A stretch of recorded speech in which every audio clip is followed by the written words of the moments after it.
The countdown is on. Everything you need to get the edge at the end of the market day. This is The Close. What happens when the only certainty is volatility? Live from Studio 2 here at Bloomberg headquarters in New York, I'm Romaine Bostick. I'm Alex Steele, and it looks like headlines from Washington, D.C. not enough to stabilize the sell-off here. Let's take a look at where we stand. Really ugly, brutal day that's developing. The S&P is now down about 2%. We are off the highs and off the lows, but rolling over here just a little bit. You have the S&P is down below its 200-day moving average, worst level since before the election, and headed for its worst week since September. And all the other equity markets are following it lower as well. VIX spikes, 2-year bought. Yields down 4 basis points. A rush into safe haven currencies also remain. Yen and Swiss franc remain well bid. And we should point out right now that we're right now witnessing one of the longest stretches of volatility for the broad market since at least last summer. The options pits right now showing tariff anxiety has fully consumed markets. An S&P that had been pinned in a 4-month trading range of 5,800 on the low end, 6,100 on the high end, now trading below that lower bound for 3 straight sessions. Volatility now the most extreme we've seen all year, and it's likely to pick up further tomorrow on payrolls Friday, with options traders expecting a move of 1.3% in either direction in what would be the 7th straight day the S&P has moved by 1% or more. Now, how that all shakes up, and more importantly, how all that shows up in the hard data is a big part of the question. A Bloomberg survey of economists showing a median expectation for 160,000 jobs created last month. Now, that is in line with the 12-month average, but complicating that calculus is a report today by Challenger Gray showing job cuts announcements by employers rising to the highest since 2020, and those weekly unemployment insurance claims surging amid mass layoffs in the federal government. And as we await the economic data, mind the gap on earnings as well. Several key reports tonight, including a read on consumer spending from Costco and Gap, as household finances continue to remain stretched. And we also get a read on business spending. Broadcom and HPE out with their reports as that AI expenditure train, Alex, starts to slow. Yep, and tough tape for them to report in as well. So where do you go in this risk-off mood? You go to low volatility stocks. This comes from Natalya Knežević, did a great dive and looked at what was actually doing well. You have this orange line is the S&P, the blue line is Invesco S&P low vol ETF, and then the white line is iShares MSCI minimum vol ETF. Now think minimum vol like Procter & Gamble, Coke, Berkshire Hathaway, that's all in Invesco. And we can see the spread that we've had here as more money has rotated into these low volatility stocks, clocking their best performance on a relative basis in a few years, Romaine.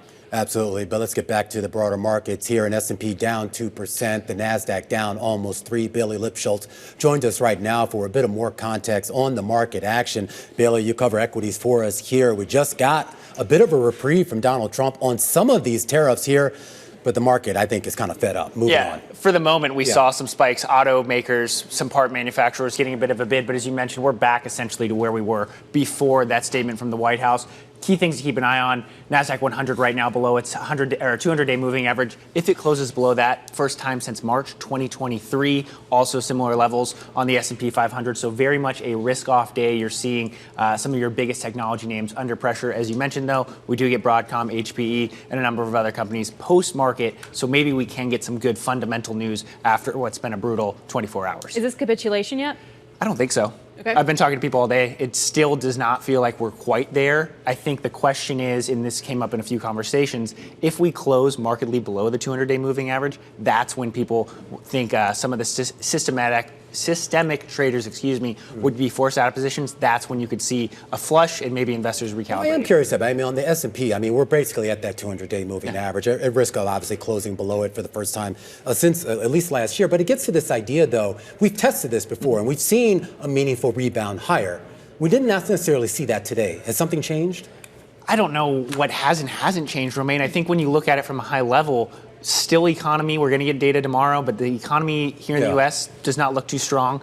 Corporate earnings have left something to be desired. Marvell under pressure, down 20%. Same thing with MongoDB. So you're not really getting a fundamental driver. And when the White House is wishy-washy and causing gyration on kind of a tariff outlook, that's when you see even more pressure playing out. Yeah, and we also have to look at the broader implications too when it comes to, say, M&A, it comes to the IPO market, it comes to private equity exits, all the things we were waiting to happen to get lower taxes as well as deregulation. Are we seeing that right now? No, we've been waiting for 3 years at this point. As someone who covers the equity capital markets, we've seen private equity selling down blocks, and that's been very active this year. But we are still waiting for real, actual IPOs, real exits from real companies. We saw yesterday evening Genesis, which is a massive private equity-owned company, kicking the can down the road a few quarters. So we're still waiting. All eyes will be on CoreWeave and if Klarna does flip public next week. But we are only really seeing dribs and drabs of potential IPO entrants. All right, Bailey, you got a lot of work ahead of you as we get closer to the closing bells. The market's on the back foot. A good big portion of that, of course, because of the chaos in Washington. And so we talk about broader market conditions.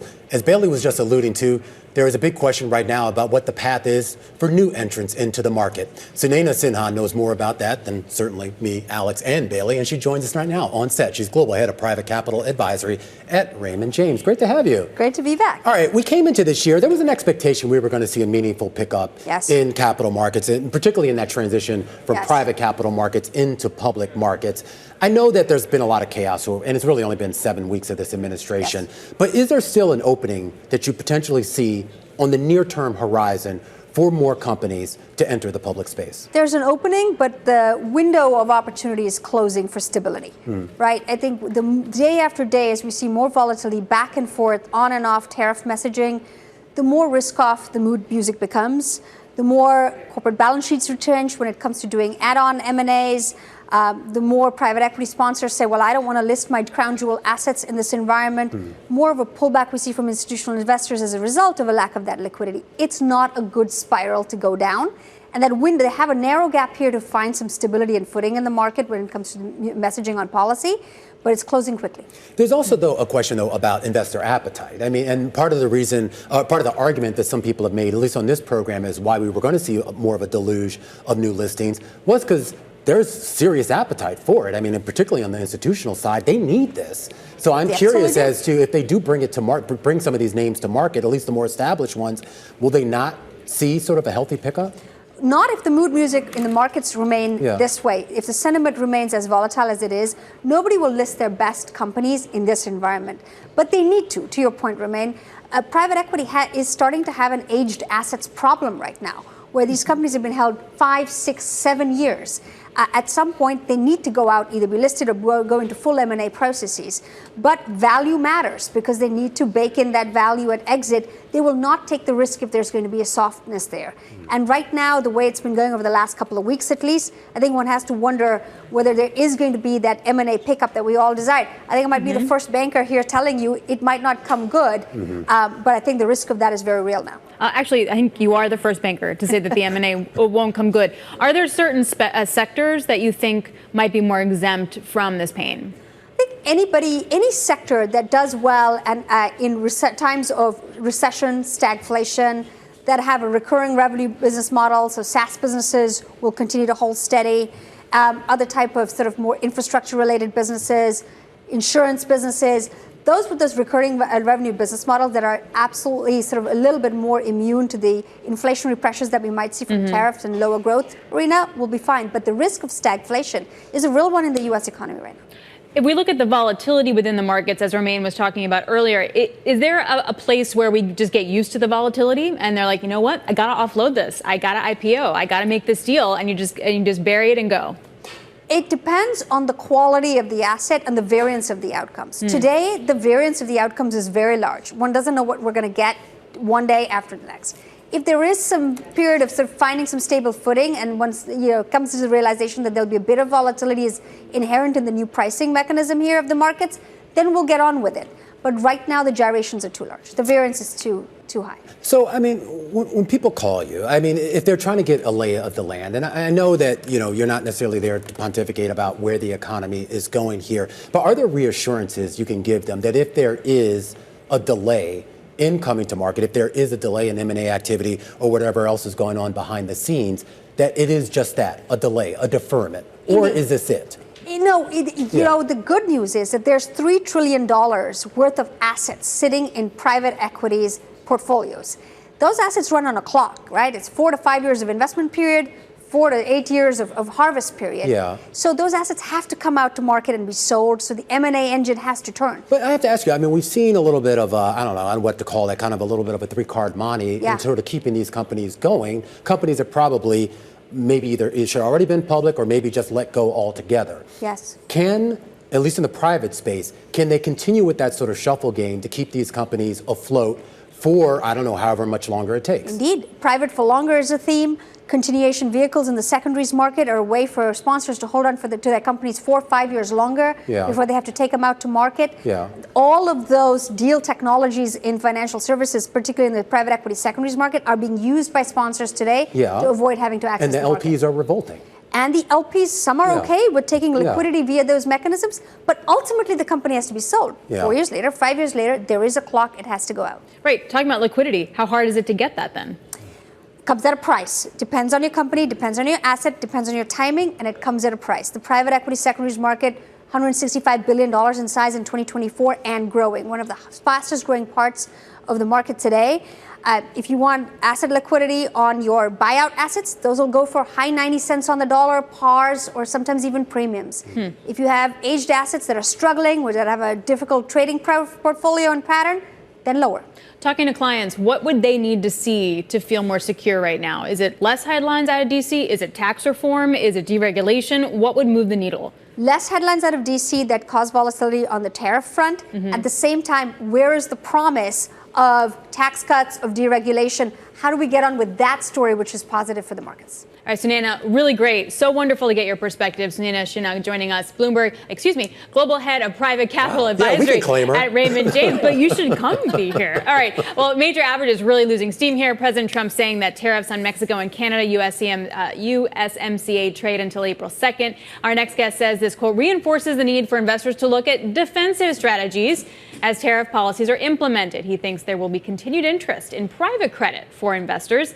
Damien Dwin joins us now. He is CEO at Lafayette Square. Thanks for coming in. It's great to get your perspective. Alex, Romaine. How does this kind of volatility and crazy headline world make it good for private credit? The cost of capital for small, medium-sized businesses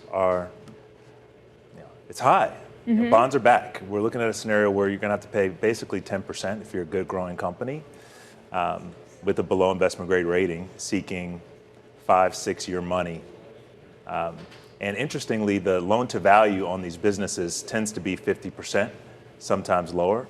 But you're seeing for sponsor lending, leverage multiples as high as 6 times. For smaller deals that are non-sponsored, the leverage attachment points are lower.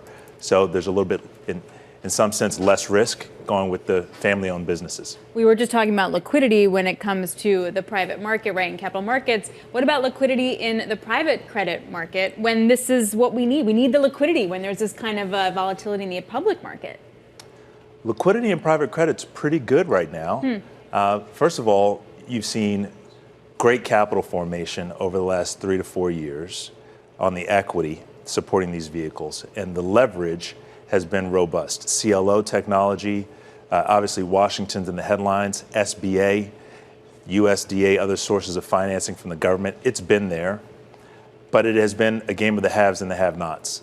A lot of the energy's gone toward upper middle market businesses. I'm talking EBITDA of $100, $200 million of cash flow. There's been less growth for the smaller opportunities. And I think that's a topic of conversation for your viewers. The fact is, in this inflationary environment where there's a lot of talk of tariffs, there's a defensive play in taking your money to a place where you have less sensitivity to the dollar and to what's happening with trading partners. And that's what you get for small, medium-sized business. I'm talking below 50 million EBITDA. So you get that, but along with that, though, there is some economic exposure there, or at least internal, domestic economic exposure. That's right. That you have to contend with. What's the balance right now? Look, domestically, the big challenge is there's fear. The elephant in the room is asset owners and decision makers don't have clarity on 2 key inputs. First, their cost of capital, and secondly, what's going on with the policy environment. And that unease makes it much harder to effectuate M&A. The fact of the matter is 90% of our small, medium-sized businesses are privately held by families. They are not owned by private equity. Right. And so out of 240,000 companies, that's a lot of small businesses that want clarity on the policy front and want to borrow at a cheaper price. I want to bounce two interesting data points off you. One was some data from the NFIB saying that the percentage of small businesses that are looking to hire in the near term, down to 15%, one of the lowest levels we've seen in quite some time. There's a Bloomberg survey out of larger businesses, of executives. Only 47% in that survey actually had a favorable outlook for the economy. That's down 20 percentage points from just December alone.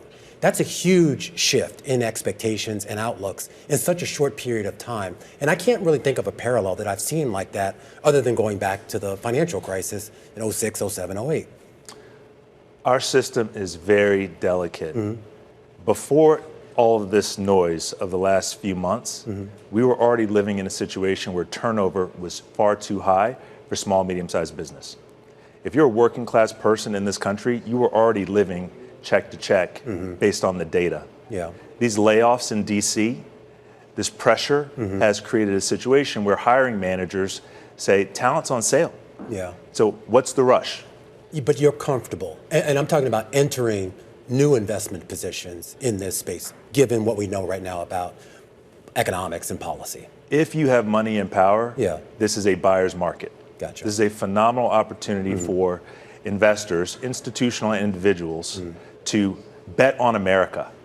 The key is let's focus on small, medium-sized businesses. Frankly, let's focus on working class communities. The money can't be just here in Manhattan, where we're filming right now. This is a big country with a lot of opportunity, and private credit is a phenomenal vehicle to effectuate two things. First, let's get the money geographically diversified because America has this phenomenal largesse geographically. And the second is we have to improve worker benefits. The risk in the system right now is that turnover is so high, you're going to ultimately degrade the performance of these businesses. We need workers to have higher adoption of health care, higher adoption of retirement benefits that will reduce the turnover. And in this environment where people are being let go, this issue is going to come up again and again, and it will affect leverage multiples, coverage multiples, asset values. We got to get turnover down, and it's going to result in better performance in these portfolios. But the geographic component, along with the worker component, they go hand in glove. Is that happening? It is happening. And there's some firms like mine, which are being front-footed about the data. This is going to be a technology-led private credit revolution. There's enough data about workers to add transparency that we've not seen in past cycles. That statistic that Romain cited a minute ago about confidence, that is totally correlated with what we're seeing with wages, turnover, and healthcare and retirement. If we're in an age of artificial intelligence and we can get a taco delivered right by a robot, we can tell whether or not workers are adopting services and how that correlates to their performance. It's more than just come into the office 5 days a week. All right, Damien, we're going to have to leave it there. And I think we have to get you back maybe in a couple months as we kind of see things die down a little bit to see kind of what the climate is like and what the deal flow looks like as well. Damien Dwin there is the CEO over at Lafayette Square. Stick with us. A lot more coming up with the big focus on tariffs and our conversation with the CEO of DHL. This is The Close on Bloomberg.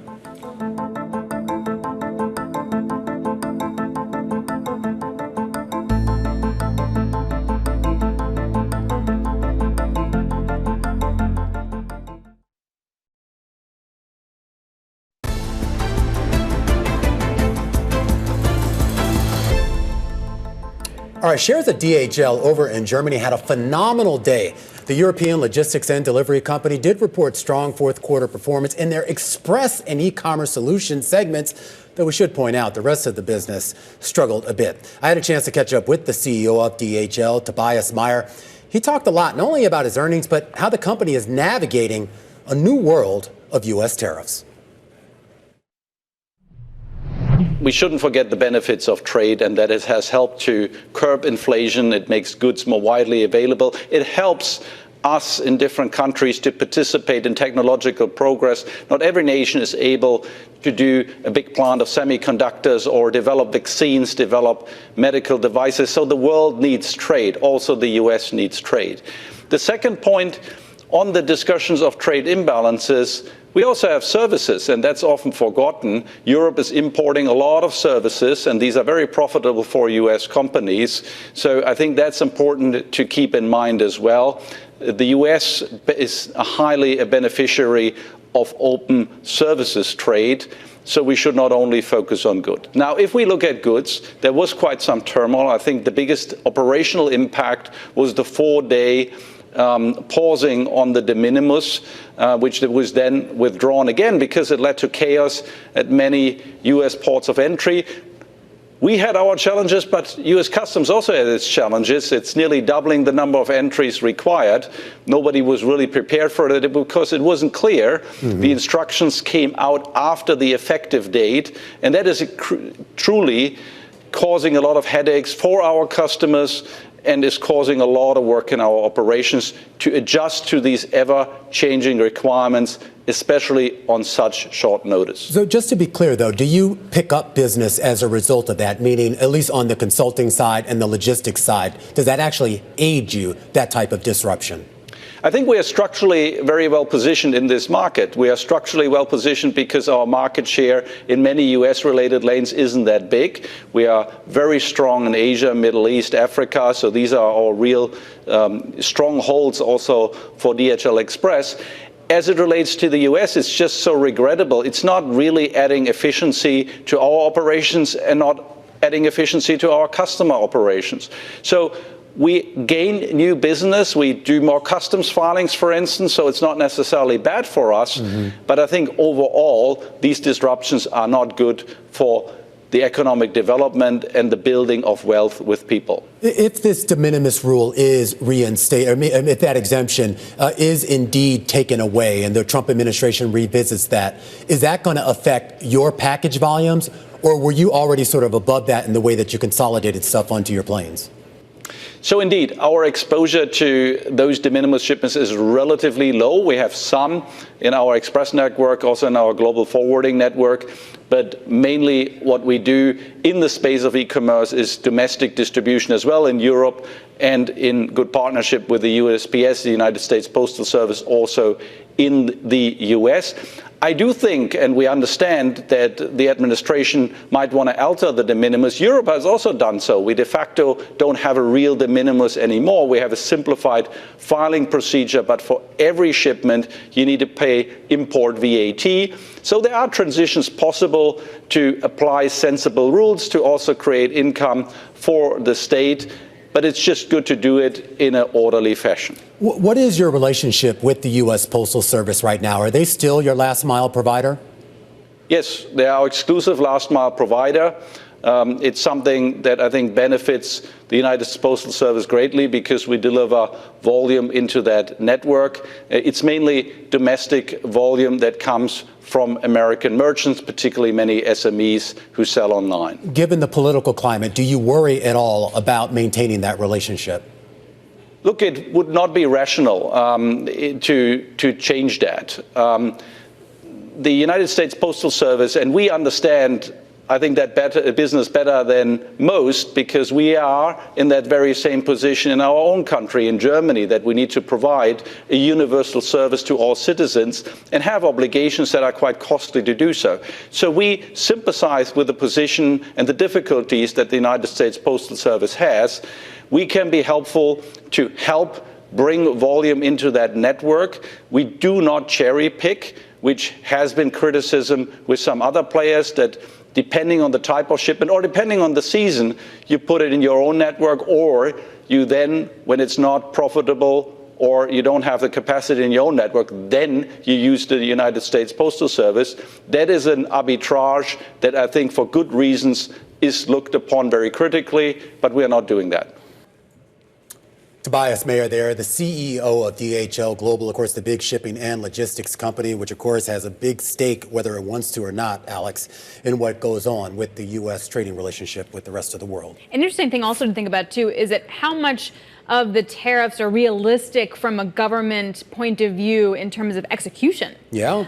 if you can't actually go through everything without an enormous backlog, can you actually implement these tariffs, particularly eventually any de minimis tariffs, without that kind of conflict? Yeah, and something that Tobias sort of referenced also in that interview as well. And I think that's a big part of the reason why you're seeing so much kind of disconcertation right now in this market with the S&P down 2%. Trump speaking at the White House saying, I'm not paying attention to the stock market. It's the globalists, Alex Steele. I'm not sure what that means, but I can tell you that the S&P is off by about 2%. Still a brutal day. Andy Blocker will be joining us, head of public policy over at Invesco. This is The Close on Bloomberg.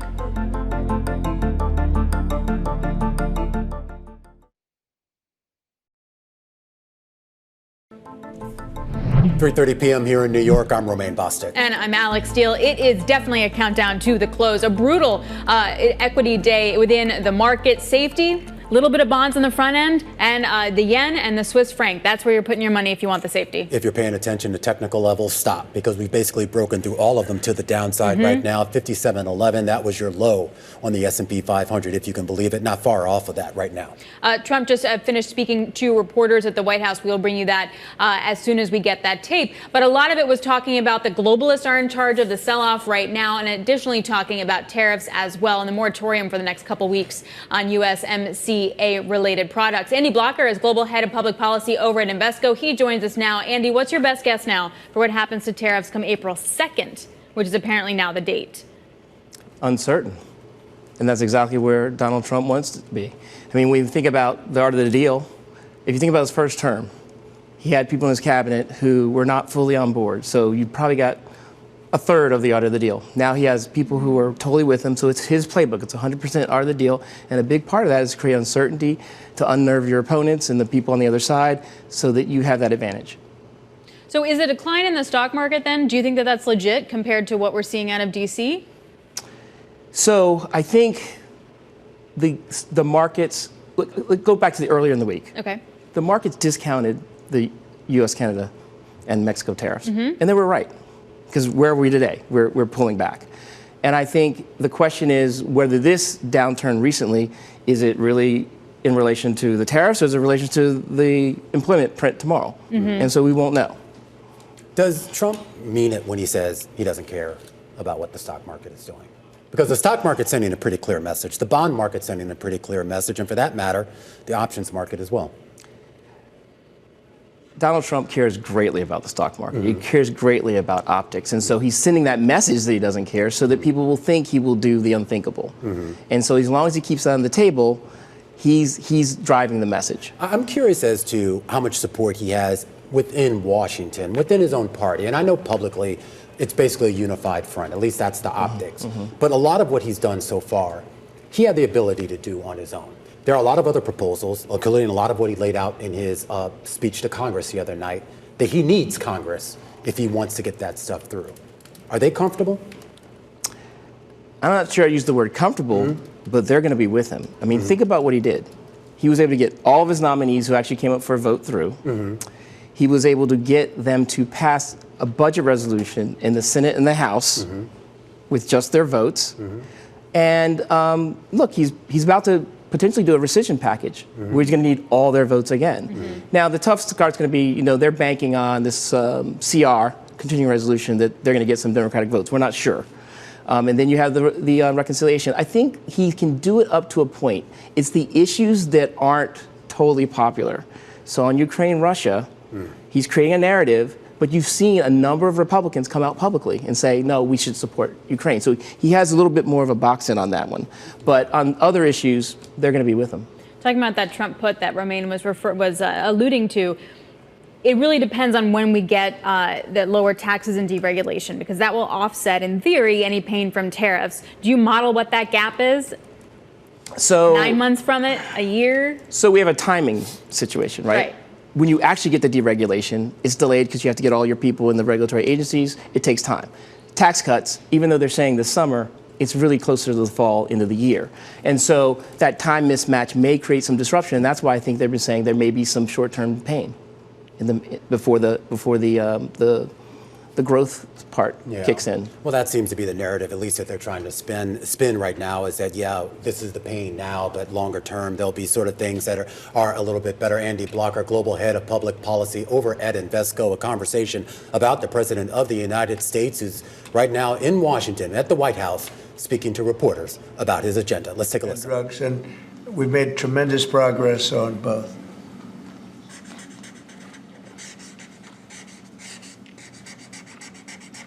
President Trump, what's your thought about why the markets are so spooked? Do you think they don't like the tariffs, or do they not like the uncertainty with some of the changes and the carve-outs?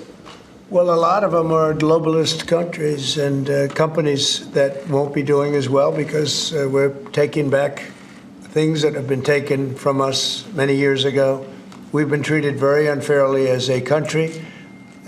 We protect everybody. We do everything for all these countries. And a lot of these are globalist in nature. They have, if you're outside of the United States, it's going to be a little bit different. We just weren't treated right. We were ripped off as a country. I've been saying it for a long time. And I did it to a certain extent in the first administration, but with COVID coming in, we had to focus on that toward the end. But we had the greatest economy in history in the first administration, and I think we'll do even better now. But this is something that we have to do. There'll always be a little short-term interruption. I don't think it's going to be big, but the countries and companies that have been ripping us aren't particularly happy with what I'm doing. But the United States will be very happy. And, our farmers are going to be very happy. And again, there'll be disruption. But in the end, I said it before with China, we signed an unbelievable deal with China, $50 billion in purchases, and we're doing great. Biden, however, when he came in, they never enforced that deal. So that's the only thing that basically you have globalist companies that have been ripping us off that won't be able to rip us off any longer. I think that's what the big charge is. Have you been influenced, some of these exemptions that have been announced and some of these temporary delays, have you been influenced in those decisions because of the market reaction? Well, there are no delays at all. No, nothing to do with the market. I'm not even looking at the market because long term, the United States will be very strong with what's happening here. Now, these are countries and companies, foreign companies, that have been ripping us off, and no president did anything about it until I came along, and then I did a lot about it. We took in tariffs from China $600 billion. Nobody else took in 10 cents from China. They never did. But when COVID came along, we had to focus on COVID. We did a great job. We got rid of that. We ended up handing over with a market that was higher than it was previous to COVID coming in. But this is very much about companies and countries that have ripped off this country, our beloved USA, and they're not going to be ripping us off anymore. So, I think that has an impact on the market. Mr. President, sir, this is a slate of nominees that's been prepared by the Presidential Personnel Office. It includes a number of sub-cabinet level appointments, a number of your ambassadors that have been previously announced, and also, crucially, given the administration's concerted effort to focus on violent crime, it includes a number of U.S. attorneys in major cities that have real crime problems. Okay. Some very good people, too.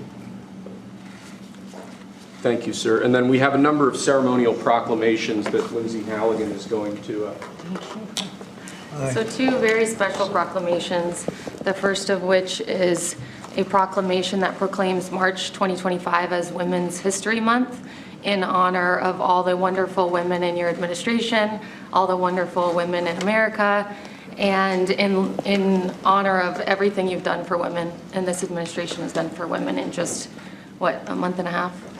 Yeah, we've done a lot, and women have done a lot for us, right? This is an honor. We have a wonderful woman here, Maria Bartiromo. Thank you so much. Nice to have you, Maria. Thank you very much, Mr. President, and thanks for all that you're doing for women. Thank you. She's going to do an interview of me later. Maybe I shouldn't do this interview. I should be like Biden, not doing the interviews.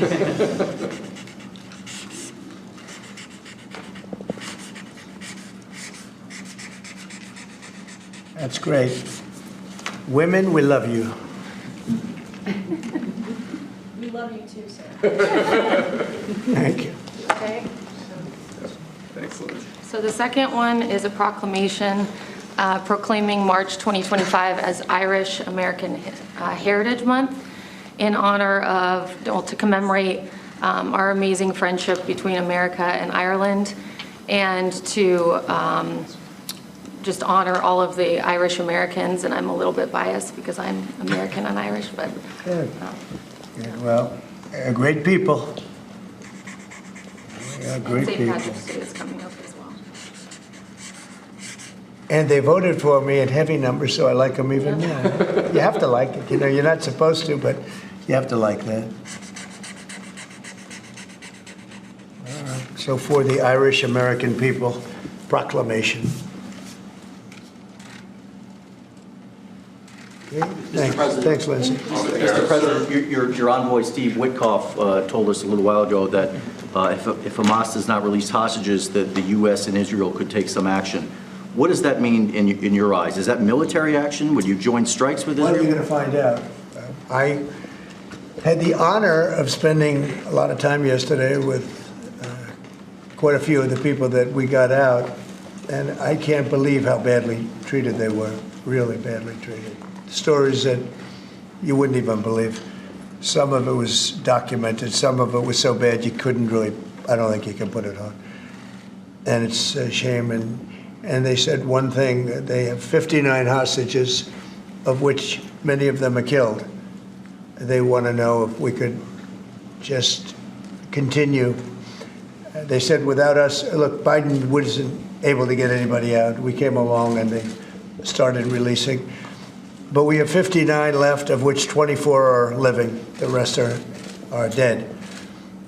And I put out a statement. It's sort of self-explanatory, I think. But somebody's going to have to get a lot rougher than they're getting. It's a shame. And those 24 that are living, because they were with them just 2 weeks ago or 3 weeks ago, depending on when they got out. But they said they're in very bad shape. You spoke today with your cabinet members and Elon Musk. I did. What did you tell them in regards to Elon Musk and his authorities to carry out actions? We had a great meeting. We had Elon and we had some of the representatives for the business reps. We also had most of the cabinet members, not all of them. It doesn't really pertain to all of them, but many of them. And I thought it was a really good meeting. It was about cutting because everybody knows the country's way out of control in terms of the number of people. We have many people that don't work. We have many people probably that aren't even living that are getting checks. And we're finding all of that out, and it's being reported. We're going to save hundreds of billions of dollars. We've already saved a lot. And parts of it are contracts that are expired that we're paying on. Many crazy things that, you can see it happening. It shouldn't happen, but you can see it happening. You see a lot of it being put out. But the other thing I think most important for today, I want the cabinet members to keep good people. I don't want to see a big cut where a lot of good people are cut. I want the cabinet members to keep the good people, and the people that aren't doing a good job, that are unreliable, don't show up to work, et cetera, those people can be cut. So I had a meeting, and I said, I want the cabinet members go first, keep all the people you want, everybody that you need. And it would be better if they were there for 2 years instead of 2 weeks, because in 2 years they'll know the people better. But I want them to do the best job they can. When we have good people, that's precious. That's very important. And we want them to keep the good people. And so we're going to be watching them, and Elon and the group are going to be watching them. And if they can cut, it's better. And if they don't cut, then Elon will do the cutting. So, Mr. President, is that a reflection that you think Doge and Elon Musk have been moving too quickly? No, I think they've done an amazing job. They've done an amazing job, and look at what they found. I read it the other night in the speech. I mean, they found these things where billions of dollars has been poured down the drain to things. That's not about people. That's about contracts where billions and billions of dollars was just thrown out the window. It probably got kickbacks. I'm sure there were tremendous kickbacks for the people that authorized those contracts. But no, Elon has been really teaching everybody about the numbers that you can do. But what I want the numbers, but I also want to keep the good people. We want to get rid of the people that aren't working, that aren't showing up, and have a lot of problems. And so they're working together with Elon And I think we're doing a really great job. We're cutting it down. We have to for the sake of our country. You can't have that kind of fat. It's bloat, and like nobody's ever seen before. Where you need 20,000 and they have 120,000 people. And you just don't need that many. And it happens with companies and it happens with governments, I guess. You could go to a lot of governments, you'd see the same thing. But we're trying to get it down. We want to be able, next year we could balance the budget. I think there's a good chance we could balance the budget next year. We have a lot of good things happening. Plus we have a lot of revenue things happening, like today with the shipbuilding. And this gentleman behind me is going to create a lot of jobs. And he's about the biggest there is in the world. We had the biggest chip maker in the world here a few days ago. He's going to be spending $200 billion on building plants. We're not giving them any money to build it either. It's not, that Chip Act is ridiculous, where the Biden thing, where they give billions of dollars to people that have nothing but money. They're not going to spend that money. They're just taking that money. We're giving nothing. They're coming in because of the tariffs, because they don't want to pay the tariffs, and they're opening up big. So, but with respect to people, I said, I want to cut the people, but I want to keep the good people. President, tariffs, sir, can you walk us through the next steps on this? Steel and aluminum tariffs are due to kick in next week on Canada, Mexico, and every other country. Are those going to be modified as well? No, those aren't modified. Those are happening next week. And the big one will be on April 2nd when reciprocal tariffs. So if India or China or any of the countries that really, India is a very high tariff nation. I'll tell you what's a high tariff nation is Canada. Canada charges us 250% for our milk product and other product, and a tremendous tariff on lumber and things as such. And yet we don't need their lumber. We have more lumber than they do. We don't need Canada's lumber. So what I'm doing is I'll be signing an executive order freeing up our forests so that we're allowed to take down trees and make a lot of money and then reharvest trees. Also, we're cutting fire divides. A fire divide is a 50-yard to 70-yard swath where the trees can't, it's long enough so trees don't burn forever until you can get them out. And those trees can be sold and made a lot of money with. So, but we'll be doing that. We don't need trees from Canada. We don't need cars from Canada. We don't need energy from Canada. We don't need anything from Canada. So where we can be self-sustaining, which is in most things. Look, we have more oil and gas than anybody. Our forests are massive forests. We're just not allowed to use them because of the environmental lunatics that stopped us. So I'm going to be freeing that up very shortly so that we don't have to go to other countries to buy lumber. Why should we be buying lumber from other countries, paying tariffs, paying big prices, extraordinary prices, and we have lumber. We have the best lumber. Go ahead. And this USMCA exemption you're essentially announcing today for this 1 month? It's just a modification, short term, because I didn't want to hurt the American. It would have hurt the American car companies if I did that. Would you consider the same sort of exemption or pause for the auto tariffs you're talking about next month? We're not looking at that, no. No, we're not looking at that, no. No. Revoking TPS for the Ukrainians who live here in the U.S.? What about it? Are you considering revoking the TPS status for the more than 200,000 Ukrainians who live here in the U.S.? What are you saying? The Ukrainians that are here in the U.S., they're under a TPS status. On GPS? TPS, temporary. Oh, I thought you said GPS. TPS. Yeah. There was some news saying that they were going to be revoked and they were going to be deported from the country. Are you considering that for the Well, we're not looking to hurt anybody, and we're certainly not looking to hurt them. And I'm looking at that, and there were some people that think that's appropriate and some people don't, and I'll be making a decision pretty soon. Okay? President Trump But we're not looking to hurt them. President Trump Especially Ukrainians. They've gone through a lot. Yeah, Peter? The clocks are going to spring forward on Sunday. When are you going to get rid of daylight savings time? Okay, are you ready? So, this should be the easiest one of all, but it's a 50-50 issue. And if something's a 50-50 issue, it's hard to get excited about it. I assume people would like to have more light later, but some people want to have more light earlier because they don't want to take their kids to school in the dark. And it's a little bit one way, but it's very much a 50-50 issue. And It's something I can do, but a lot of people like it one way, a lot of people like it the other way. It's very even. And usually I find when that's the case, what else do we have to do? And I got to ask, because you were talking about this in your joint address, you were talking about Butler. It's been 7 months. Why do you think we don't know more about the guy who shot you in the ear? Yeah, oh, well, and the second one with all of his cell phones. So I want to find the answers. I've told them. In fact, today I said, and we're listening to the President of the United States in the Oval Office signing a series of executive orders. Ostensibly, this was supposed to be a conversation here about some of the exemptions from the USMCA, from exemptions from some of those new tariffs, at least in part, that are being delayed until April 2nd. The President, of course, going on to address other issues. You can listen to that in full on the Bloomberg terminal, typing live go on your terminal. Romaine Bostick here alongside Alex Steele. We're watching the markets right now, which are headed, Alex Steele, for what could be a 7th straight day of extreme volatility, 7 straight days where we've seen the S&P move by at least 1% or more. Today, it's looking closer to 2% down. Yep, and we are below that 200-day, we're actually now above that 200-day moving average, but just barely. And I guess the question is, what kind of strength are we able to see after that when you're looking at the worst week since the election?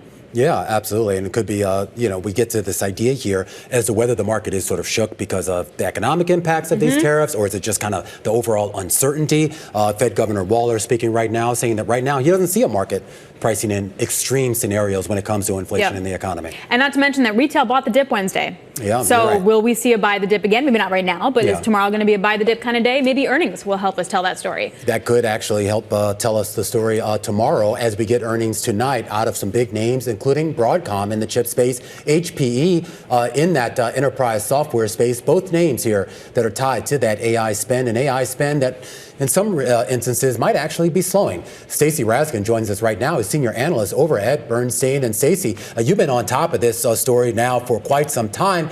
Is there any real slowing yet? Because I know we talk about a lot about it, but I haven't heard any companies, at least any major companies, saying they're pulling back. Yeah, I would say investors are very worried that there's a slowdown, and you can see that in the stock prices. I don't think we're seeing it from the companies or the customers, or the ones that are doing the spending. Like, if anything, hyperscale capex and the like, it's going up materially this year. NVIDIA reported a week or two, I guess last week, and again their numbers were fine, and looks like they've sort of unleashed, the floodgates on Blackwell. They shipped $11 billion of the new platform effectively in the month of January, so that's opened up. Demand still looks much stronger than they can supply. I don't think that the fundamentally that the AI story is done, but there clearly is a worry among investors that the AI story is over. Sure. I am curious. I mean, we get Broadcom tonight, and 3 months ago, they surprised a lot of folks because everyone thought, okay, they're the also-rans. They're really not competing in this AI space, and the last earnings report made it clear that they are certainly in the mix. What do you expect to hear from them tonight? Yeah, so we'll probably get, I don't know if they update those targets. Remember, the targets they gave were sort of multi-year targets. They were a few years out. And I don't know that they got anything to gain by updating those targets today, but he'll probably still reiterate that outlook. I still think they believe that that's a strong opportunity for them. Now, we've seen other stocks like Marvell reported last night. I think there was some disappointment that the guidance, especially driven by the AI, wasn't strong enough in the first half. Broadcom has a little bit of a different driver. At least tactically, their AI strength for this year in 2025 should be more second half weighted than first. It's more Google driven than, say, Marvell, which is more Amazon driven. So I don't think there's much of a read across there. And I think investors are sort of already prepped for a first half AI revenue from Broadcom that is not like ripping to the upside. I think it's more second half story. So I think that's one other thing. I think the expectations for Broadcom, especially after the pullback the shares have had, I think the expectations going into the print tonight are at least a little lower than what we've seen from some of the other AI names. And so we'll see what Hawk has to say in a little bit. Yeah, which raises the question, is it really about pulling back on AI spend, and that's what investors are worried about? Or is it just how that matches up to the valuation and the expectation that's really the game right now? Yeah, to be fair, I don't even think that all of what we're seeing is just AI. I mean, as you were talking about it, there's a lot of volatility out there, and nobody really knows what's going to happen with trade and tariffs and everything else. And it's, even just for investors, I wouldn't be surprised if there's just some risk off going here now, and some of these AI names were high flyers and the valuations were high. And I mean, just in a market where things are volatile, I'm not surprised to see some risk coming off the table. And I think some of these names have gotten adversely impacted by that more than others. And so some of the performance we see may not even necessarily be related to anything, around the AI trade or the AI outlook. It's just, there's just de-risking going on. Yeah, it's just a tough tape. But one area where we may see that is tariffs as well as any chip restrictions. Are you modeling any of that? How are you modeling that into your systems? Yeah, so tariffs are kind of hard. Like the direct impact from semi-tariffs, I've said this before, is probably not that big. The U.S. imported, I think last year was $82 billion in raw semiconductors, which sounds like a big number, but it's a $600 billion industry. And we don't import that many from any one country. Like even from Taiwan, like we imported $16 billion, a little less than $16 billion last year in raw semis. Most semiconductors travel into the U.S. inside other things, in smartphones and PCs and what have you. And so tariffs on those items there can be secondary impacts, right? I mean, you can raise the prices of the end products that the semiconductors are going into and thereby impact demand and thereby reduce demand for semiconductors. And so that happens. It's hard to model.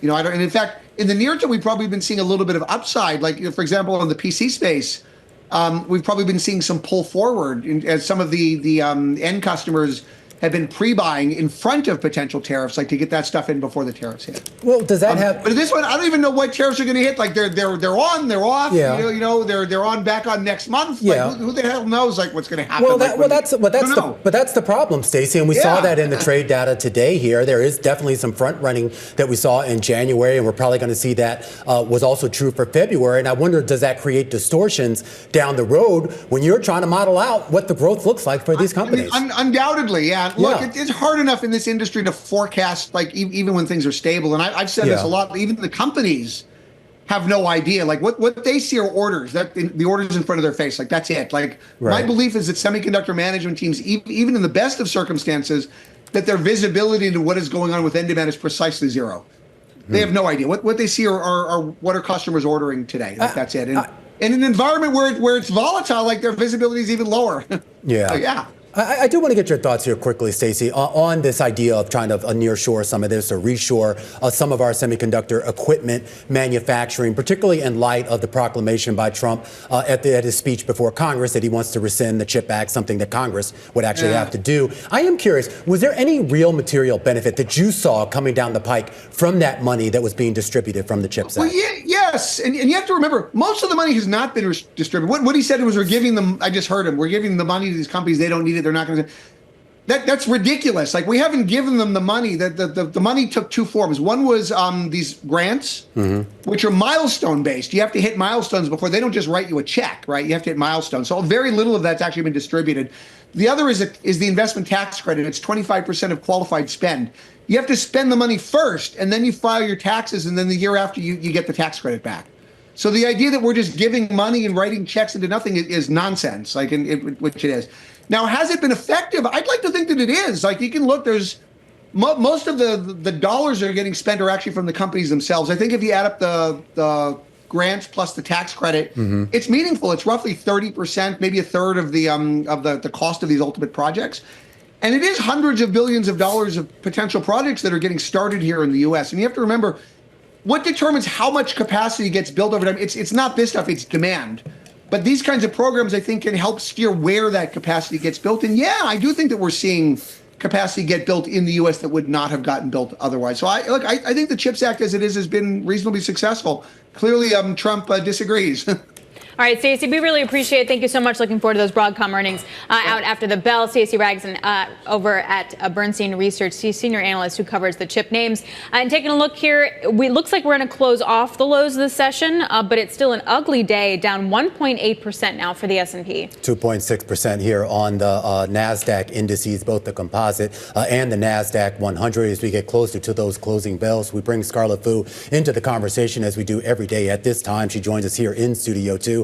Also joining us is Ari Wald, head of technical analysis at Oppenheimer and Company. And Ari, I do want to get your thoughts here on some of these technical levels. 5730 and change on the S&P 500. That is the 200-day moving average. As of right now, we're only about 7 points above that. The test that we saw of that average today here, meaningful or not? I like the 200-day average. I think it's a great proxy for trend. So We still got 60 seconds left here, but looks like we should be able to close above it today. And we'll see going forward. Now, for us, it's less about levels. It's how you get to these levels. And we are encouraged with that not only we're at this support level, but some of the tactical indicators are getting more attractive here as well. We've had a VIX spike to the 26 level. That's viewed as a contrarian indicator. Typically, heightened levels of investor fear typically marks good opportunities to buy stocks. And thinking about the breadth of the market, stocks above their 200-day average on the Russell 3000 at broad gauge has now dropped to 35%. So we've seen a nice little reset here on this setback with the S&P 500 right into that support level. When visibility is precisely zero, as Stacy Rasgon was just telling us for the semiconductor industry, do you find more people relying on technicals to give them at least short-term direction? Oh, without a doubt. Interest in technical analysis, Scarlett, highly correlated to swings in the VIX. Been quite a busy past couple weeks for me. All right, and it's going to be a busy night here. We get several big earnings after the bell, including from HPE, Broadcom, and quite a few other names, including Gap and Costco, right across the screen for the major indices here on this Thursday afternoon. A Dow down about 1% on the day, or roughly about 400 points, so off the lows of the day, but still a significant drop. The S&P 500 closing just above that 200-day moving average, 5738 and change, down 100 points, or 1.8%. The Nasdaq Composite down 2.6% on the day. The Nasdaq 100 down 2.8%, and the Russell 2000, Alex and Scarlett, going to close out the day lower by 1.6%. A really brutal day. Hey, Ari, when do we know if we've seen capitulation or not? Usually after the fact. There's always varying degrees of capitulation. And I think as it stands, the readings we're seeing kind of more just consistent with a minor setback. Even looking at the strength since November 2023, we've only retraced the minimum of degree of that move. S&P down 7% over this 2-week period.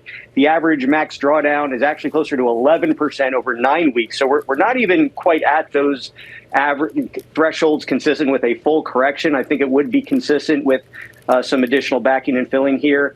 And you brought up the action in the Russell 2000 on the breakdown there, and that does have us confused. I think on one hand, we're getting close to a relief rally. Yeah. We're unsure about the sustainability of that strength. There was a lot of damage in small caps in the Russell 2000 specifically. And it's interesting you talk about the drawdown, 6.6% right now on the S&P 500. I was talking about to someone yesterday who runs a dislocation fund who's kind of looking for that 10% drop as an entry point. And it raises the question, Ari, as to sort of what that line of the sand is that would meaningfully bring the dip buyers back out. I know some of those short-term, longer-term moving averages have provided a little bit of a bounce here, but it seems like we're entering in a slightly different territory right now. I see some changes taking place here myself. Being the third year of this bull cycle, the median duration of this cycle, of these cycles have been 32 months. We were at 28 months into that February peak.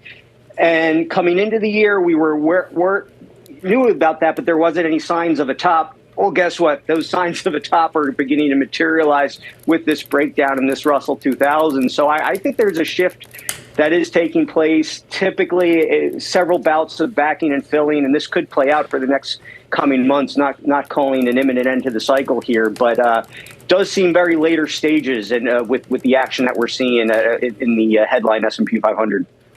So, Ari, I'm looking at the IMAP, which basically is the S&P 500 as divided into 11 industry groups. And you can see a lot of red there. There is only one group that is in the green, and that is energy stocks, adding 0.5%. But everything else in decline mode. Consumer discretionary, the leading decliner here, off by 2.9%.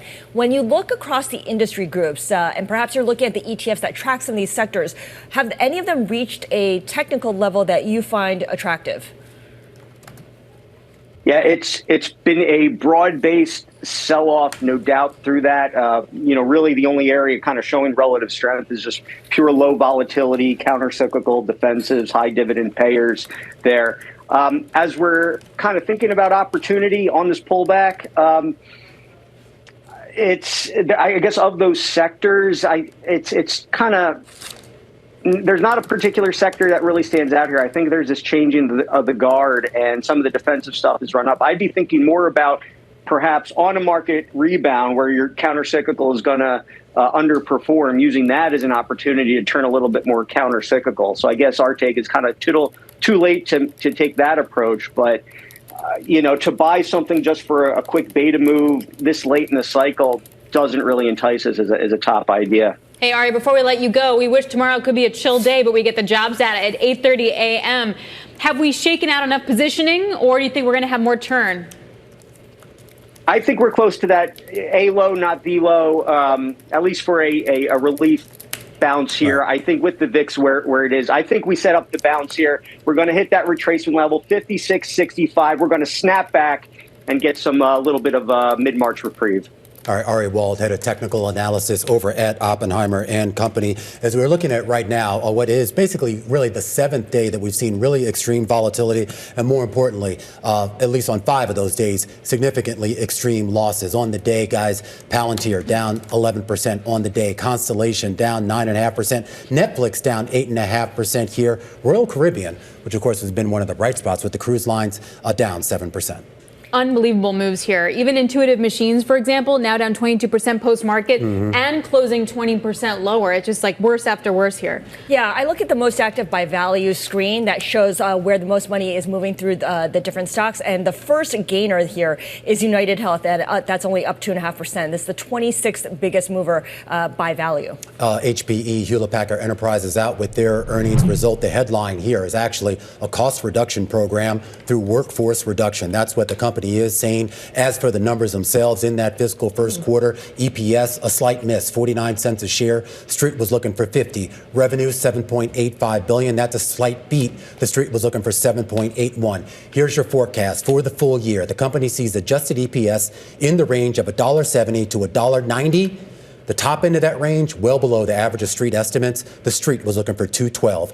Revenue for the full year, that also looks like it's coming in a little bit light here. Actually, not seeing the full year number, but for the that second quarter number here, definitely coming in a little bit light here. And the company saying that it plans to cut, guys, at least 3,000 roles due to what it calls margin pressure. It's really ugly quarter, really ugly numbers coming out. I was looking for the press release to see if they had any AI color. Not yet. So clearly that's going to be front and center on the call as well. I don't know. Is it something where you want to bring up AI in this day, in this current environment right now? Unless you can back it up with something more. It's no longer like, let's just throw AI into the press release and get a bump. It's kind of, yeah, absolutely. And it's kind of interesting, too, when we talk about cost reduction. Obviously, now you have companies paying much more closer attention to margins, which does raise the question about those forecasts on the top line here. Are they as reliable as maybe we thought they were coming into this quarter? Yeah, and as well, every single forecast is like, we're not really factoring in tariffs because we don't know what's going to happen. Yeah, taking a look here also at the write-through, that lower profitability was basically due to largely to issues in HPE's closely watched server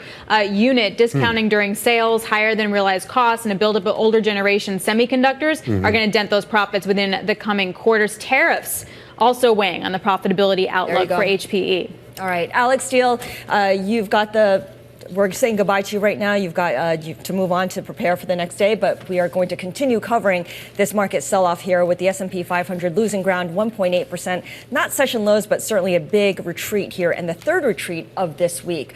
Remain one stock that we're paying close attention to is Netflix, off quite a bit here, off 8.5%. Again, in line with the broader market in that it's the third retreat in 4 days, but that's a sizable loss. Yeah, and I mean, I know it's technically not a Mag 7 stock, but I mean, this was pretty much the outsized performer when it comes to those big mega cap names here. And we saw across the board, I mean, Tesla down 6%, NVIDIA, I think, dropped about 6% as well, Amazon down 4%, Meta down 4.5% as well. All right, let's bring in Chris Palmeri. He's team leader for media and entertainment at Bloomberg News in Los Angeles. And Chris, I know we're asking you to pin an 8.5% drop on a reason, but is there anything out there that explains or helps explain some of the weakness in Netflix today? Yeah, a little bit. MoffettNathanson put out a report this morning saying that they thought subscriber acquisitions was going to slow going forward. The company signed up in the second half of last year, 24 million subscribers. That was the best second half, since the pandemic. Part of that's due to the initiatives they've made to introduce a lower cost advertising tier and to crack down on password sharing. And so the MoffettNathanson report suggested that maybe that bump wouldn't continue. I am curious about it, and this was a pretty big drop. I mean, the worst since at least early of last year, since 2024 on a one-day basis. But we've always talked about Netflix, particularly with its subscriber model, that there was a certain, I won't necessarily call it recession-proof, but it was a little bit more economic resiliency in that a lot of people will continue shelling out $10 or $15 for that. And now with the ad tier, I think that would provide a little bit of a ballast, would it not? You could certainly make that argument. I'll note Spotify, similar business was down almost as much today. These were darlings of the entertainment industry, so you could see, some reason for profit taking there. The CFO of Netflix, Spencer Newman, spoke yesterday at the Morgan Stanley conference. It was an upbeat presentation. There was nothing at all indicating any long-term trouble. All right, Chris Palmeri, our man out there in Los Angeles, keeping a close eye on Netflix, one of the more notable movers of the day, down 8.5%, the biggest drop for that stock going back to April of last year. And we should point out, for all of the major big cap names, this was one of their worst days all year long. We're still awaiting to get some earnings out of the chip maker Broadcom. We already got some earnings out of HPE, and that is your big decliner in the post-market trade. Can Broadcom turn it around? Ted Mortensen going to be joining us. He's the managing director over at Baird. We're going to get instant reaction to those earnings as soon as they hit. This is The Close on Bloomberg.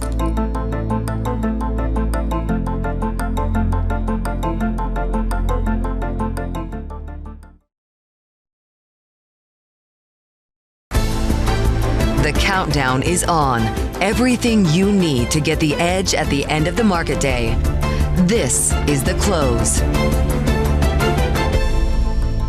Welcome back to The Close. I'm Scarlett Fu. And I'm Romaine Bostic. An S&P 500 that tested its 200-day moving average to the downside, a close down 1.8%. Worst day going back until at least December of last year, and at 57.38 right now, that's the lowest level since November 4th, the day before the election. The KBW Bank Index financials not spared at all in this rout. And of course, the Philadelphia Semiconductor Index, chip stocks, taking it on the chin, down 4.5% here on the day, Scarlett. Yeah, not to mention the NASDAQ 100 now down almost 10% from its high on February 19th. So it is very close to the technical definition of a correction. Let's take a look at some big movers in trading today. And I wanted to hone in on ADM, Mosaic, and Bunge, because all three of these are agricultural products businesses. They bucked the sell-off. The White House said it's exempting Mexican and North American goods covered by the USMCA agreement from the 25% tariffs for 1 month. And then after that, Canadian potash used in fertilizers for the U.S. agricultural producers will likely face a lower tariff of 10%. So at least for now, that's good news for these companies. And you could see their stocks reacted. Marvell Technology, a big decliner in the chip space, losing 20% or almost 20% after its sales outlook was only in line with consensus estimates, and it failed to meet the highest analyst estimate out there. That's the new standard for Maine. All right, let's stay in the chip space. The Philadelphia Semiconductor Index now down about 23% from its all-time high. Broadcom down almost 30%. It is scheduled to report earnings any minute now. Joining us is Ted Mortensen, managing director over at Baird, who focuses on technology and trading trends. And Ted, the trend that we saw with a lot of these chip makers, even Broadcom, particularly coming out of the earnings report 3 months ago, that I think surprised a lot of people pleasantly. I guess the question is, where do they stand right now in the AI spend space? And are we going to hear more about that later tonight? Thanks, Romaine, for having me. Number one, it is important what they say about their networking group, which is about 55% of their revenue, has been growing about 45% last quarter. They've got to upside that number. The feeling with Broadcom is the reason the stock was up last quarter is Hock Tan talked about 2027. And quite frankly, I talked to some of the best tech investors on the street. They're just trying to get through this year versus talking about 2027. So that kind of rhetoric, I think, is going to go over everybody's head. Quite frankly, they've got to put up a beat and a guide up. Yeah. All right. Just sit tight for 1 second, Ted. We are getting those Broadcom numbers crossing the wire right now for the first quarter. Adjusted revenue coming in at $14.9 billion. That does appear to be a beat, Scarlett. The street was looking for 14.6, and adjusted EPS also appears to be a beat, 1.6 $1.60, excuse me. The street was looking for $1.50. And here's your guidance. The company's saying that for the second quarter, it is expecting revenue of about $14.98 billion. That's above street estimates slightly. The street on average, Scarlett, was looking for about 14.6. And you're looking at a stock that is moving higher in the after-hours trade by almost 8% right now. We'll continue to monitor that. Let me just move away from the tech space for a moment here, because Gap, the retailer, also reported results. Fourth quarter net sales of $4.1 billion was higher than what was anticipated. Gross margin of 38.9%, also beating analyst estimates, and EPS of 54 cents, coming in handily above the consensus estimate of 35 cents, although I'm not sure that's comparing like with like. In terms of fourth quarter total comp sales, 3% was the number for the period versus the consensus estimate of 1.9%. As for the full year outlook, it sees net sales of 1 to 2% for the full fiscal year, the current fiscal year that it's in right now. And that stock right now gaining about 1.2%. So that turnaround seems to be taking hold. Yeah, a modest move there. Just real quickly, some modest moves on Costco, though, to the downside. Their earnings are out. A beat on the top line, a miss on the bottom line. In their fiscal second quarter, the company had revenue of $63.72 billion, slightly above what the street was looking for at $63 billion on average. EPS, though, missing at $4.02 a share. The street on average is looking for $4.11. Back to Broadcom. All right, back to Broadcom, and let's take a look at how the shares are moving right now. Still higher in after-hours trading after its second quarter sales forecast topped analyst estimates. So once again, that second quarter revenue forecast of about $14.9 billion, better than what was expected, which was about $14.6 billion.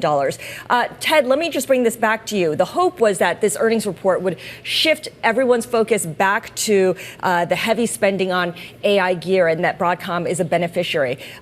Is there anything that you want to hear from the company in the earnings call that would shed more light, that would really answer some more questions? Again, I go back to this 55% revenue exposure on their networking group. They're dominating, essentially, a lot of the next generation networking through their Tomahawk line. That's number one. Number two, Avago has been overweighted for the past 2 years or so because they are one of the premier companies that actually do silicon design for whether it be Google, Amazon, Microsoft, et cetera. So their design activity is very, very important. Any color on new wins or even the growth of that business would go a long way for investors on stabilizing the semi market. All right, and Ted, I just got to poke fun at you for referring to them as Avago. I know they haven't changed the ticker, but of course they changed that name for quite some time. That's all right. I do the same thing. They need to change that ticker to something else besides AVGO. Anyway, the shares are up 7.7%. R&D expenses pretty much in line with what the street was looking for. CapEx expenditures look slightly lower than what the street was looking for. And I guess the question, though, is as the company does try to articulate where it stands in the overall space, not just with AI, but everything that goes sort of into sort of this new wave of tech spending. Is Broadcom at the top of the heap, or is it working itself up to the top of the heap? No, it's at the top of the heap. I mean, if you look at their number of engineers per head count, it's like 75%. It is truly an engineering-based company, and when you're really moving on complexity down to that 3 and 2 nanometer node, 2 nanometers being the magical node for AI, Broadcom is holding a lot of cards on design. I would say the two most important semis right now are probably NVIDIA and Broadcom 1 and 2. Yeah, and I'm glad you mentioned that because with Broadcom higher in after-hours trading, it's actually pulling up shares of NVIDIA, which are gaining about 1.1% in after-hours. Ted, thank you so much. Yeah, Ted Mortensen is managing director over at Baird, giving us his instant reaction to Broadcom, AVGO's latest earnings. January 2016 is when they changed their name. Yeah. Well, you know, I look at AVGO and I want to say Avago too. Yeah, let's make a good on this day. Yeah, why haven't they changed it to, like BRCM or B? Because if you know, you know, right? Yeah. Like it's an inside joke at this point. All right, coming up, one company envisions a future of fashion where you can develop shoes with AI and 3D printing. That is the mission of Syntilay. We're going to discuss with the CEO up next. This is The Close on Bloomberg.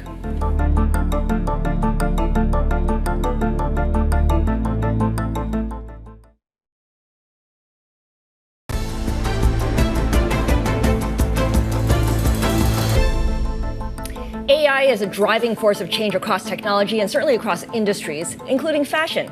A new company called Syntilay makes shoes with AI and 3D printing to give customers what they call the best fitting experience possible.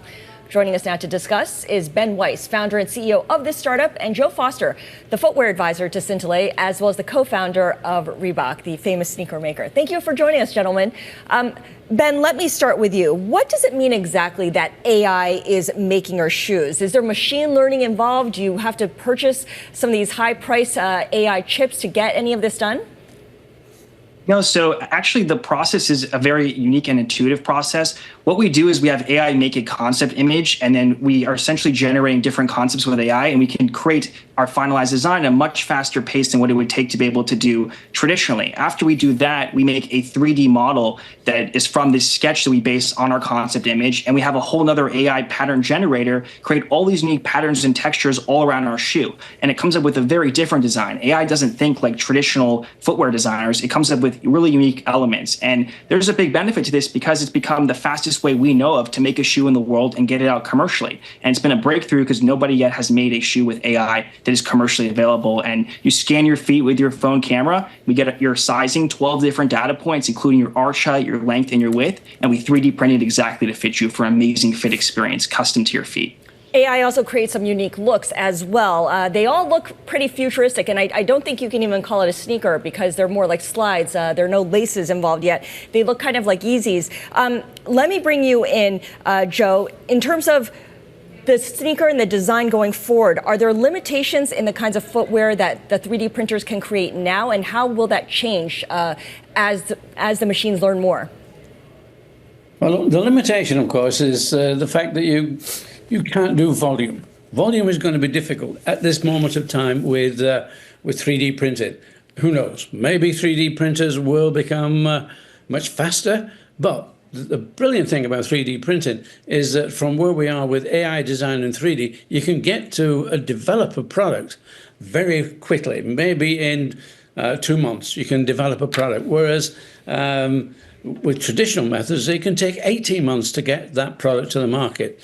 The only problem with 3D printing is volume, but we're looking at that, and hopefully that will improve. But maybe we can use the design and the 3D printing to get to the development and then move into traditional methods of manufacture. I am curious, Joe, if you can kind of give a little insight too about competition and the idea of knockoffs. I mean, you come up with a great idea, and we saw this in the past. I'm talking about before 3D printing and all the new technology. And it was always just a race to see how long it would take before one of your competitors would try to knock off your designs. With the 3D printing, though, does that create additional risk of that happening faster? Well, I think it's a question of white space. At Reebok, we used to look for white space. White space is going somewhere that nobody else is really thinking they can do a job with. And so we're going into this white space. And the big manufacturers, the Adidas, the Nikes, and even the Reeboks, and their problem is that they can't move into this space and make volume. And they are volume people. Mm-hmm. So, we have this moment of time where we can really create an image, create a name. Syntilay will come out there. And that's what this is all about. This is all about creating that new image, that bringing a brand, and then we can move into different places. We can do traditional manufacture. Who knows? But we are slim. We are small. Mm-hmm. We are quick. We can move. Yeah. And the big companies cannot do that. Well, all right. Well said. And Ben, I put that question then to you. I mean, first of all, congratulations that you were able to get somebody like Joe on your side. That's got to be certainly a wind at your back here. But as you try to build out this business and go from just being small and slim, what do you want to be? Well, yeah, it's definitely an honor, like you mentioned, to have Joe advising us. Joe's a legend in the space, and what he's been able to accomplish is nothing short of really extraordinary. We also have an amazing factory partner, Zellerfeld, who's producing this, and we've scoured the entire world to find a company that we can even work with to make a shoe that's 3D printed.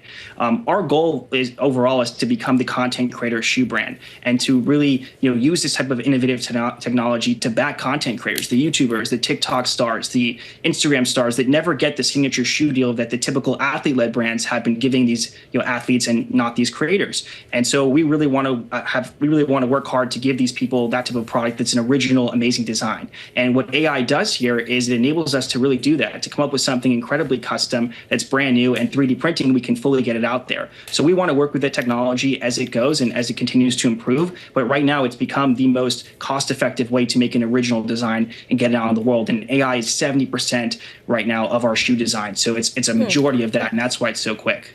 Starting up a company in the best of economic environments is difficult, and I imagine given the crosswinds that we're seeing right now, it's even harder with all the uncertainty out there. Ben, how are you thinking through how much the consumer is willing to spend and tariffs and increased costs as you launch this business? Yeah, it's a great question. We're definitely thinking about this very actively. Right now, our shoes produced in Germany. We are going to be expanding, hopefully, to the United States as our factory partner does that and try to produce locally everywhere we go. I think that's really important to do, and you've seen that with some companies like Tesla, how they produce and build factories everywhere that they generally are. It's something we're very conscious of. It depends what the tariffs are. They could affect the product greatly if it's a huge tariff, depending on the country. I mean, there's so much footwear production being done in China, but I'm not sure the tariff will get to that point yet that it will be such an issue if you have great margins built in. So we're really trying to build stuff that has good margin opportunities. And we're thinking overall about our price to try to keep it right now at this price range and not too much higher, because we are aware of the current economic environment. So Ben, so Joe, I want to give you the last word here, and I am curious as to how much the industry has changed, of course, since you came about, and of course, obviously with the whole development of Reebok back in the late 50s and 60s. Give me a sense here of what Ben and the world he's heading into right now, and how different it is from maybe the world you entered into when you came up with Reebok. Well, I think that's the exciting part of this. You've got the enthusiasm that Ben has, and that's what you need today. You need enthusiasm. You need to look for something new.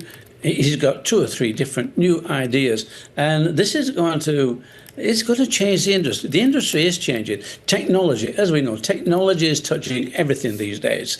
And the big companies, they're a little bit slow at moving into the new. They're playing with it. They're trying it. But can they bring it to market? Ben can bring it to market, but things have changed tremendously, and they are changing now. And that's what is exciting. I stepped back from Reebok a few years ago, and it's because Reebok was so big and the excitement had gone. Now, with somebody like Ben, there's the excitement again. The excitement is challenging the market. Let's go for it. Who knows? It could be that within 2 or 3 years, we're up there with the leaders, because things are moving so fast. And well, the people, they want change. They want something new. They love something new. Mm-hmm. So that's what we're after. And it's exciting to me. It's just brilliant to be able to come in at this level again. I remember 70 years ago coming in at that beginning level, just 2, Jeff and myself, my brother. I remember that. And that was the exciting part. So this is exciting for me. All right. I think that's a great place to leave it. Joe, wonderful conversation. Joe Foster, of course, he's the co-founder of Reebok, and now a footwear advisor to Syntilay, and the founder of that company, Ben Weiss. We thank him, too. We'll catch up with both of you sometime soon, I'm sure. Scarlett? Well, we're talking about the uncertainty around tariffs and inflation and how that's making things more difficult for founders, and certainly hurt some U.S. business optimism as well since Donald Trump's return as commander-in-chief. You look at a recent survey, and it shows that less than half of executives are confident about the economic outlook for the year ahead. That's down from the 2/3 who were bullish in December's poll. This time around, more than half of those polled expect tariffs to have a negative effect on their businesses. Joining us now for more on this is Nina Trentmann, Bloomberg News senior editor. Nina, give us some more details, some more color here about the biggest concerns that U.S. executives have now versus when they were polled at the end of last year, when Trump was still more of something to look forward to as opposed to in their faces.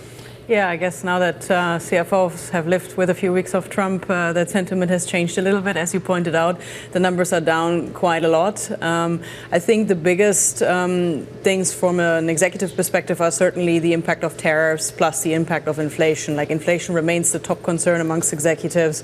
And we've also seen the return of something that this organization that did the survey called domestic political leadership, which hadn't been on the survey in the past last quarter, which sort of indicates that there's also concerns not just about what's going on in the economy, but also sort of the leadership in this country. If you believe some of the Wall Street folks that we parade through Studio 2 every day, they're basically talking about this idea of short-term pain in the interest of Trump's longer-term goals, if you will. The idea that, okay, he came in, he's doing a lot of things that maybe are going to hurt the economy, but he has longer-term goals that will maybe bring that balance more into favor. Do you get any sense among the CFOs and other executives that you surveyed that they believe that? So far, I don't.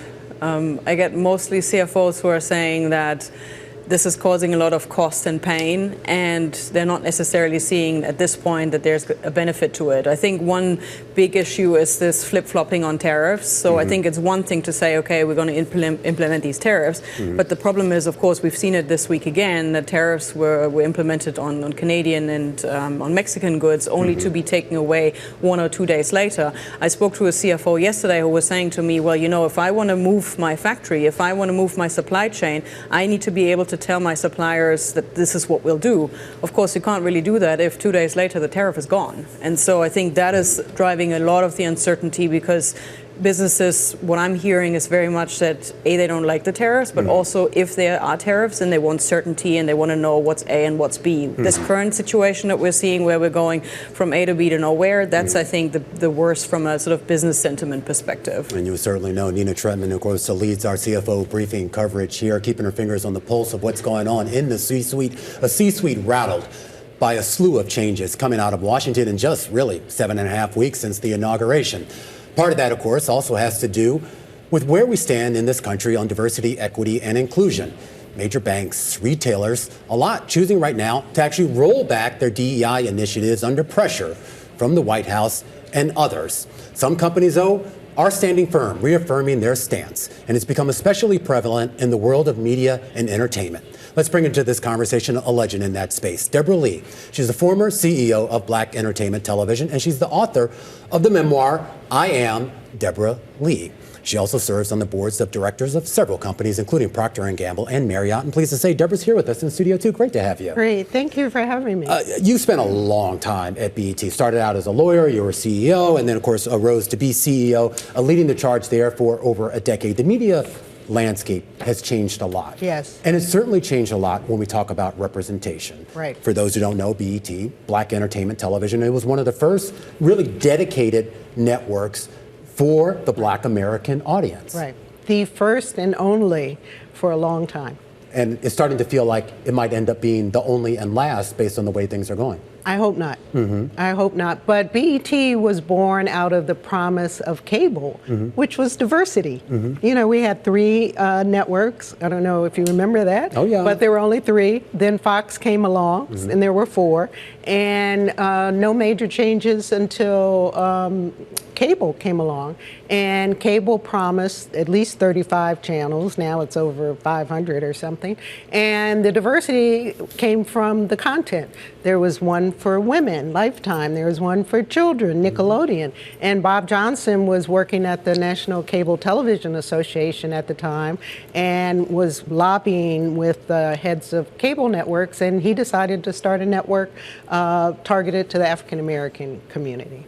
And some things have changed since then, and we're going to talk about what's happening now. Well, I am curious, though, why are we still seeing, though, that diversity in programming now? Because even though things are a lot more disparate, you talk about all those networks, I mean, everything's niche these days, right. You know, whether it's what's on streaming or even what's on cable. So in aggregate, if you add that all up, don't we have more representation now or not? I think we do. Okay. And if a young person tells me they want to get into media and asks me how to do it, my response is start a production company. Because everyone wants diverse programming. Streaming services, cable networks, broadcasts, online. So there is an unlimited demand for it. The problem is, you know, finding the right network that wants your product. So things have been pretty good right now. There are probably at least 3 or 4 full-time networks devoted to African Americans. There's BET, there's OWN, Oprah's network, there's TV One, Revolt. So those are becoming more numerous, but there's a lot of demand for it. So let's talk about what's happened since January 2025. Well, there's a lot to say on that front. And I'm intrigued by your suggestion that people start a production company. You definitely don't want to go to the networks. I look at Disney cutting 6% of ABC network and entertainment TV workforces. Right. A lot of times under pressure, as Romain was saying, from the federal government pushing everyone to roll back DEI protections or programs. How do you think about the massive culling we're seeing across media networks right now? I mean, at some point, that's going to trickle down to they're not wanting to buy the products that production companies put out, the programming and the content. Right. Well, let's hope not. Does diversity in programming go away? I hope not, because we're a diverse nation. And we all have diverse audiences. And for it to go back to, I mean, we might as well go back to 3 networks, ABC, NBC, and CBS, that appeal to the mass market. Again, cable was the promise of diversity. Then you had digital. Now we have streaming. And in my 30 plus years in the industry, I've seen the technology change many times. And if you're a smart network head or programmer, you keep up with the technology, whether it's digital or streaming. And there's still a lot of demand for programming. What's going away right now that I see are programs networks have started for new writers, diverse writers of color. Initiatives. Initiatives. I'm sorry to see that go away. It shouldn't go away, but it is. And I think some networks are cutting back before they really realize what's involved. You mentioned smart programming heads. Wouldn't the smart programming heads also bend with the political wind? I mean, they see what's happening in Washington, and a lot of them are trying to maybe get ahead of it. I don't think they should bend with political winds, because the political winds could change every 4 years. They could change at midterms. And a lot of these companies have had values of equal opportunity for years. Whether it's in hiring, whether it's in programming, whether it's in ownership of networks or media companies. And I don't think they should give up those values so quickly. You see a lot of companies, not only in media, but in other industries, kind of fighting back and saying, we've had these values for 120 years, and we're going to stick to them. Well, but let me ask you a question, though, because there are several very prominent companies that did roll over very quickly. Why? Why do you think they did that? I mean, what's different this time? Well, one of the issues could be federal funding, because the White House made it very clear they were going to go after companies that have federal funding. A lot of there may be some mergers and acquisitions in the works. Comcast has already announced they're spinning off their linear networks. People don't want to make this White House mad, because it seems like they come back after you. Are they at risk, though, of making their customers mad? Because, I mean, when we start to see people we like, or at least representation that we connected with, gone, does that not hurt their bottom line in some way? I think it does. And I think it's going to hurt the further we get down the line if this continues. I mean, you've got network broadcasters that rely on advertisers to kind of guide them. If you also have streamers relying on the subscribers who pay their monthly fees. And we've seen how Netflix shares tumbling today, in part because there's concern that as much as they're trying to make their numbers, they're making existing viewers pay up as opposed to trying to grow that base, because they may have reached saturation points in certain markets. Talk a little bit about the risk of doing that. Are we at a point where some of these streamers can't get any more growth and can only press the button on just making the existing consumer pay at a time when price pressures are pressuring most consumers? At a certain point, consumers are going to say no. Streamers came into existence. Consumers started adding those on top of cable, on top of broadcast. When cable came along, there was a fear it was going to put broadcasts out of business. Didn't happen. When satellite came along, fear that it was going to put cable out of business. Didn't happen. When streaming came along, same fears. So they haven't put the existing industries out of business or distribution mechanisms. But with streaming, consumers keep adding streamers. And at some point, they're going to say, I don't need all these. Maybe I just do one. Maybe I just do three. My view is it's probably going to be three. And so there may be some consolidation. Mm-hmm. There may be some, you see a lot of bundling now with streamers in an effort to cut prices. Mm-hmm. So I don't think it's going to just keep going up. It's going to have to rationalize itself, and consumers are going to be the ones to say what they want. And that's why people say the history of media is littered with bundling and unbundling different services. Right. Debra Lee, a pleasure. Thank you so much for joining us today. Former CEO of BET and, of course, author of the new memoir, I Am Debra Lee. Romain? Very much. All right. Well, speaking of DEI, one of the people, of course, leading that charge to sort of get not just companies, but also the federal government to walk back some of those DEI policies is conservative activist Robbie Starbuck. David Weston had a chance to catch up with him. Here's what he had to say. I've had these conversations with CEOs at major companies where they've asked, okay, if we're getting rid of all these things, what are things you do think are not divisive? And I'll give them a list of things that I don't see as divisive that I think everybody could broadly accept as good. Like, look at JP Morgan. They spent $30 billion on racial equity, and it's a very broad term. But the way that they spent that money, in my view, is terribly irresponsible, and it didn't do a service to the shareholders. It's like DEI in theory versus DEI in reality. I'm the one holding up a mirror of what it actually is in reality. Because in theory, a lot of people really like the theory because it made them feel good. It's like warm, fuzzy words, right? And that conversation part of David Weston's Wall Street Week, which you can catch every Friday right here on Bloomberg Television. All right, we have to recap what happened in trading today. I mentioned how Netflix had fallen 8.5% in regular trading. We're seeing more pain in a couple of those tech names, though not necessarily Broadcom, which impressed with its forecast for this quarter. Hewlett-Packard Enterprise remained down 16% in after-hours trading. Yeah, down 16% here. And obviously, this is a big question here about the AI spend and whether that's going to benefit some of these legacy names.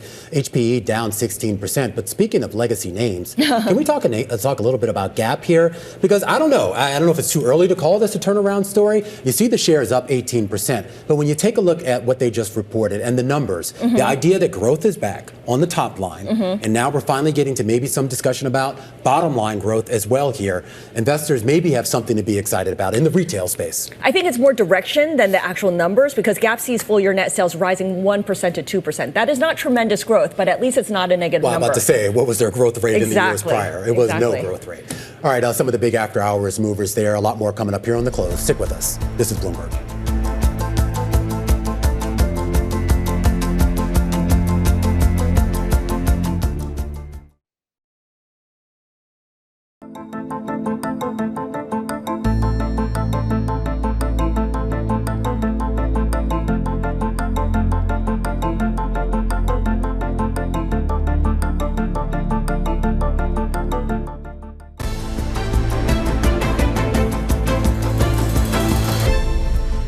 Let's take a look back at this day in history. Back in 1995, Baring Brothers and Company, the British merchant bank that funded the Napoleonic Wars and the Louisiana Purchase, ceased to be no more, felled by staggering losses at the hands of rogue trader Nick Leeson.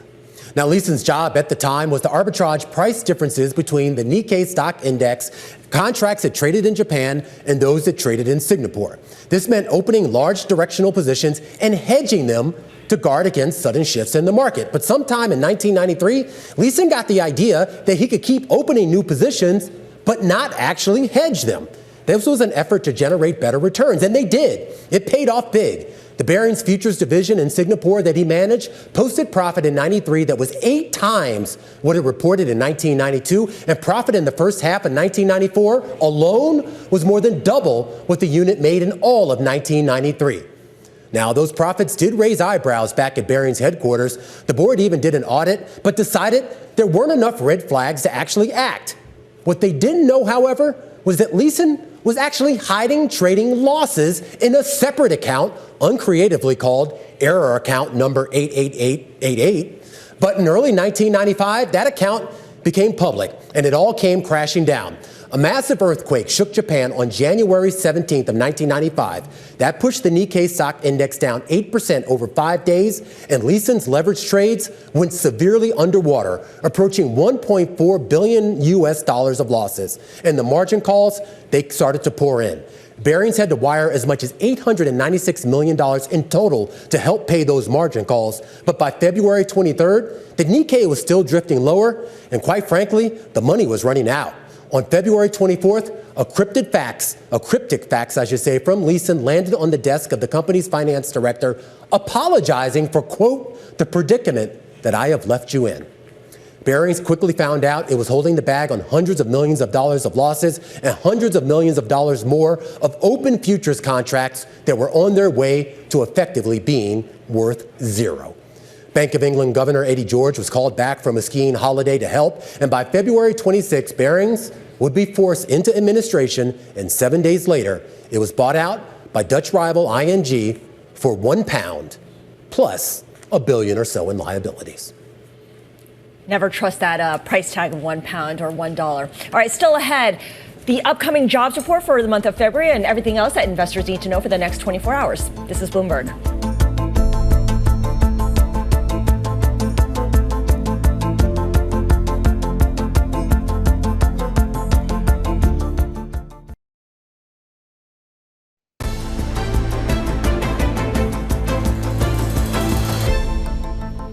Time now for the top three, where we name drop the people driving some of the day's most talked about stories. And first up is Jeff Yass, billionaire co-founder of the trading firm Susquehanna, now ranks 23rd among the world's richest people. He's worth about $63 billion, and his stake includes ByteDance, which owns TikTok. I'm keeping an eye on Michael Grimes, the former Morgan Stanley banker, one of the top technology bankers on Wall Street, apparently said to be tapped to actually be the leader of the sovereign wealth fund that the president of the United States has promised to create. Yeah, the planned one. All right, in terms of number three, Kelly Ortberg, the Boeing CEO, urging workers to speak up as he tries to change the culture at Boeing and address internal dysfunction. He says even if the response is brutal to leadership.